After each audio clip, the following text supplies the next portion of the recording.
Bonjour à tous, je m'appelle Enzo. Je suis l'un de vos tuteurs d'Odonto avec Laura sur le forum c'est Zozoolite. Et par rapport au programme d'Odonto, je vais m'occuper de l'odontogénèse, émail, mastication et les arcs pharyngés. Or, par rapport au programme, on a parlé avec la prof référente. Normalement, il va y avoir des modifications mineures, c'est-à-dire un ou deux diapos rajoutés dans un cours ou deux. Mais sinon, le programme en soi ne change pas. Voilà. Et du coup, pour la toute rentrée, je vais vous faire, on va commencer par le cours sur l'odontogénèse, qui est en gros le formation de la dent. Alors, euh, la naissance le début d'une création de la dent commence par un dialogue épithélio-mésenchymateux. Voilà. À la fin du stade de neurulation, on va avoir un mouvement antéro-postérieur qui va entraîner la création du stomodéum. Le stomodéum, c'est la future cavité buccale qui est là en gros. Et qui va, après, on va avoir une piqûre qui va permettre la formation des arcs pharyngés. À partir des arcs pharyngés vont se développer les procès mandibulaires et maxillaires, et plus particulièrement à partir du premier arc pharyngé. On peut aussi noter que la genèse de l'organe dentaire est sous contrôle génétique strict. Voilà. Alors là, on va passer à une série de dates qu'il faut absolument connaître. La prof va changer la date. Par exemple, elle va dire J28, épithélium odontogène apparaît alors que cet épithélium odontogène apparaît J30. Voilà. Alors J28, on a l'apparition des procès maxillaires et mandibulaires en deux étapes. Déjà, prolifération cellulaire du premier arc, et après on va avoir un dédoublement qui vont donner le procès maxillaire et mandibulaire. Là, en noir foncé, nous avons le procès maxillaire, et en gris, nous avons le procès mandibulaire. Là, le grand cercle là, c'est le bourgeon frontal. Alors J30, nous avons l'épithélium odontogène qui va apparaître sur la partie supérieure du mandibule et sur la partie inférieure du maxillaire. C'est très important de retenir supérieur du mandibule parce que la prof adore mettre sur la partie inférieure du mandibule, ce qui est faux. Là, on peut voir deux petits épithélias sur le maxillaire et deux épithélias sur le mandibule. Aussi, petite précision, l'épithélium odontogène, et il faut le distinguer de l'épithélium oral, c'est pas du tout la même chose. L'épithélium odontogène dérive de l'épithélium oral. Et l'épithélium oral ou buccal, c'est la même chose. C'est l'épithélium de la cavité buccale. J35, on a l'apparition du bourgeon nasal qui dérive du bourgeon céphalique antérieur. Là, ça, c'est les bourgeons nasaux. Voilà. Normalement, vous le reverrez avec Laura sur le cours crânio-facial. Voilà, là, ça, c'est le bourgeon frontal, toujours là, qui va donner les bourgeons nasaux au J35. J36, apparition de deux épithélias odontogènes sur la partie inférieure du bourgeon nasal. Encore une fois, c'est sur la partie inférieure. Là, on peut les voir. Et J38, on a l'apparition d'un épithélium odontogène continu. Au niveau maxillaire, l'épithélium odontogène provient de la fusion de 4 épithélias.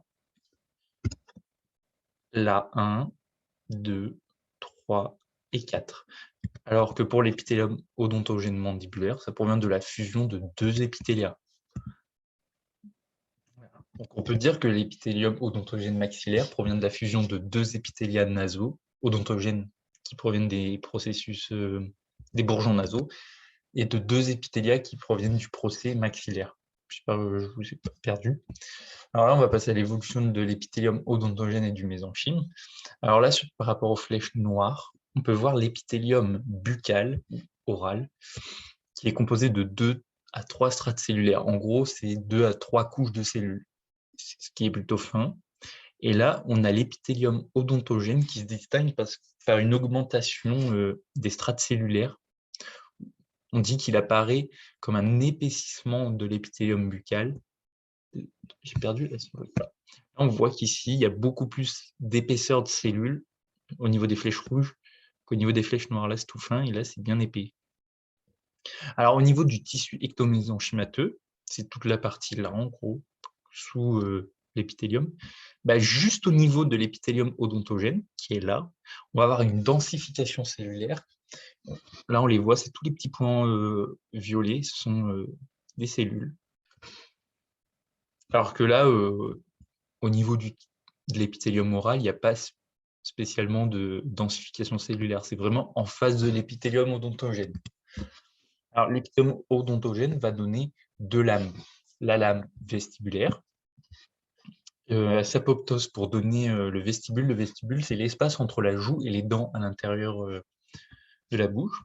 Et la lame dentaire, elle préfigure les futures arcades dentaires, maxillaires et mandibulaires. Mais ce qu'il faut retenir, c'est qu'elle va donner les placodes dentaires, qui eux sont à l'origine des germes dentaires temporaires.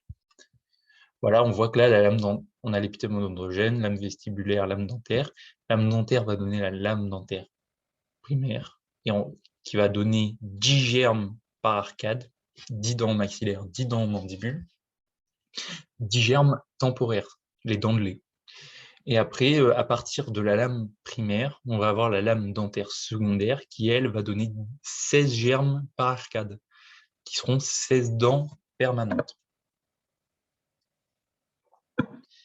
Voilà, à partir de la lame dentaire primaire va se développer la lame dentaire secondaire.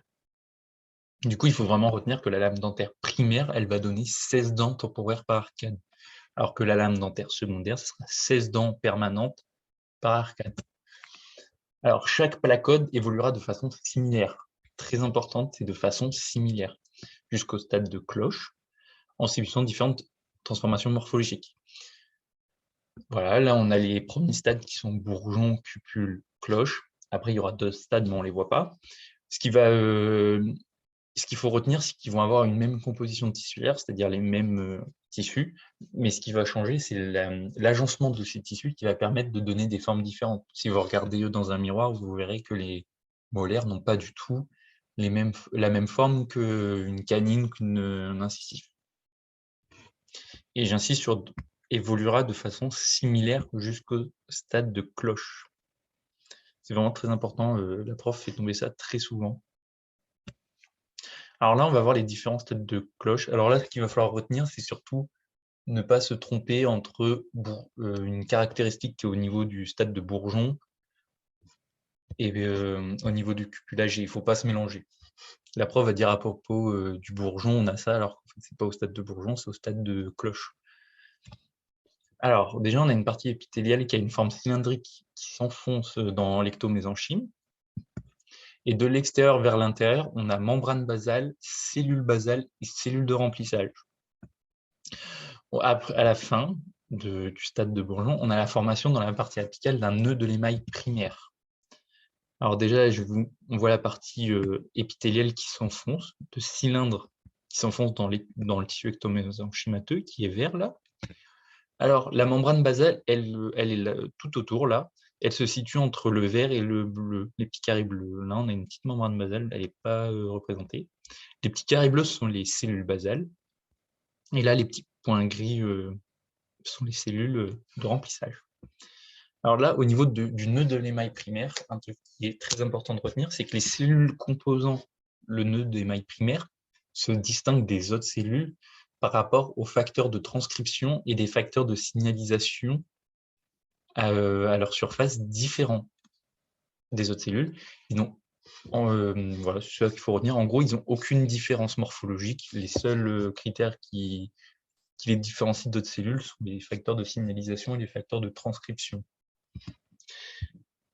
Dans la partie ectomésenchymateuse, on note une faible MEC et une forte densité cellulaire. Ça revient à ce qu'on a vu juste tout à l'heure. En face de l'épithélium odontogène, on a une densification cellulaire. C'est tous les petits points là. Il y a une forte concentration cellulaire et une faible matrice extracellulaire. Dans la partie périphérique, on ne la distingue pas encore. Pour le moment, il n'y a pas encore de partie périphérique. La partie épithéliale, elle va prendre le nom d'organe de l'émail. Il y a juste ça à retenir que la partie épithéliale s'appelle organe de l'émail maintenant. Et là, on va avoir une différenciation des cellules basales qui vont prendre le nom d'épithélium dentaire externe et de l'épithélium dentaire interne.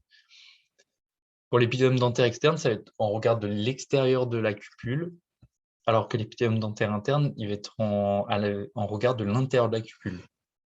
Face à la partie ectomésenchymateuse, là, je vais vous le montrer parce que c'est beaucoup plus simple visuellement.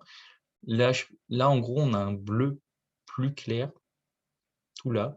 Ben, ça, c'est l'épithélium dentaire externe.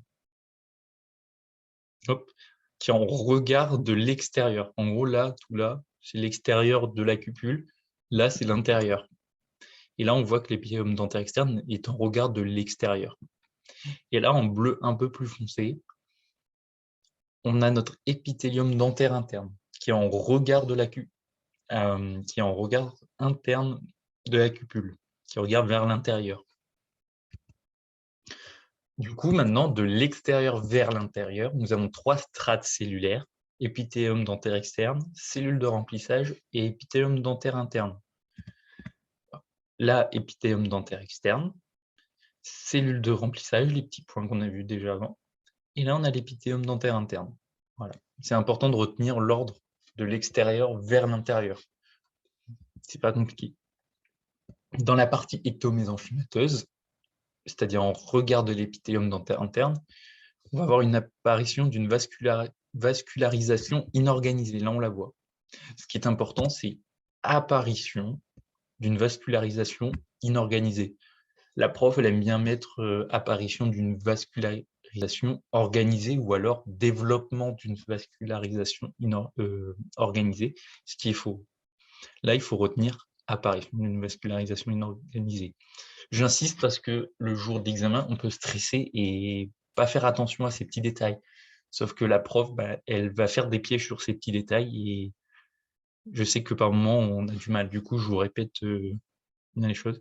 Et dernière précision, l'épithélium dentaire externe et l'épithélium dentaire interne, on peut les appeler épithélium adamantin externe et interne. Adamantin, dentaire sont des synonymes, ça veut dire la même chose.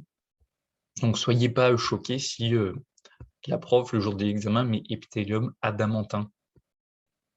Bref, partie périphérique, on a l'apparition du sac folliculaire, strate inorganisée, encore une fois.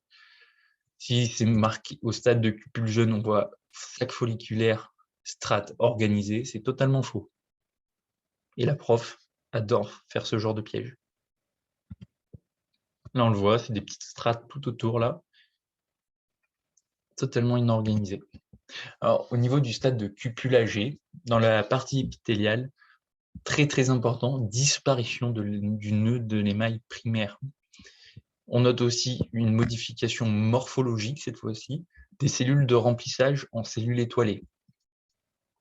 Et ça devient le réticulum étoilé. Là, on voit les cellules qui deviennent étoilées. Et tout ça, maintenant, c'est le réticulum étoilé.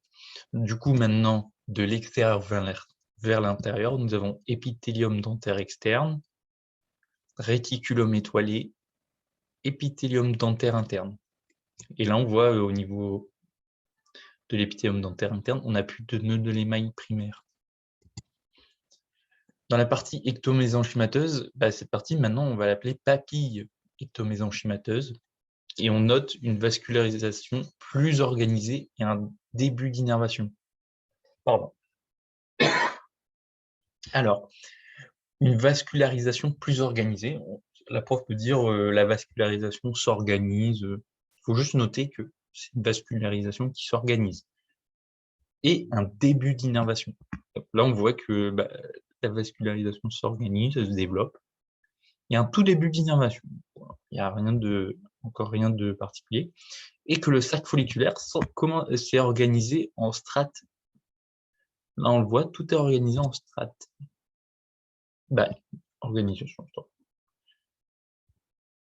Maintenant, au stade de cloche, on va avoir l'apparition de un ou plus nœuds d'émail secondaires dans les zones de suture cuspide. Cuspide, normalement, vous savez ce que c'est, vous l'avez vu avec le premier cours de Laura sur l'anatomie dentaire. Une molaire, ça peut avoir 4 ou 5 cuspides, du coup, il y aura 4 ou 5 nœuds d'émail secondaires. Une canine, il y a une cuspide, du coup, il y aura un nœud d'émail secondaire. Entre le réticulum étoilé et l'épithélium dentaire interne, on va avoir l'apparition du striatum intermedium. Voilà, là, on a le réticulum étoilé. Et là, en bleu clair, on a le striatum intermedium. Là, on voit 2 nœuds d'émail secondaire. Du coup, dans la partie périphérique, on va avoir l'épithélium dentaire interne et l'épithélium dentaire externe qui vont se superposer pour former la gaine épithéliale d'Hertwig. C'est une structure qui va être à l'origine de la formation des racines qu'on voit plus en face, hélas. On va avoir l'apparition progressive de la lame dentaire secondaire, voilà, qui apparaît là, et qui, je vous le rappelle, est responsable de la formation, du développement des germes dentaires, des dents permanentes, et qu'il y en a 16 par arcade.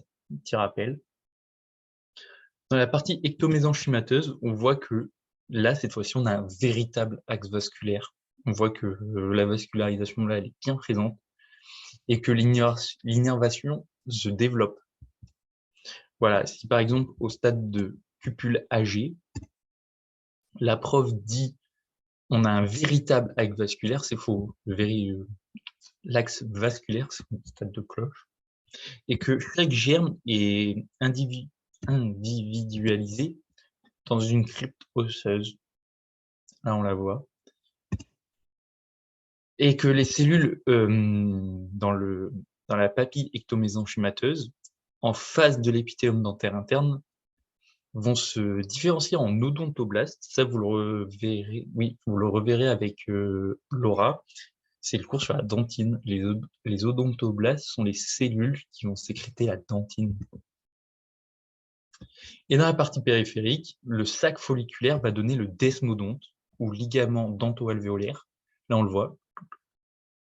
C'est ce qui permet à la dent de rester à sa place et de ne pas aller se promener dans la bouche, concrètement. Et voilà, normalement, on a fini. C'est un cours qui est très simple. Il faut juste le revoir de temps en temps pour se rappeler de quel événement est à quel stade. Voilà. Il y a quasiment tout le cours. Je vous ai juste enlevé une partie qui est un peu débile, mais qui, en lisant, vous allez tout de suite comprendre. Du coup, je vous ai fait un petit QCM pour vous montrer. C'est un QCM assez général. Chaque placode évolue de sa propre façon, mais toujours selon 3 stades, bourgeon, cupule, cloche.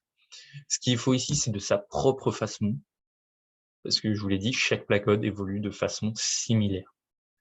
Mais sinon, le toujours selon 3 stades, ça c'est vrai. Au stade de bourgeon, le nœud d'émail secondaire apparaît. Bah, c'est faux. Le nœud d'émail secondaire apparaît au stade de cloche.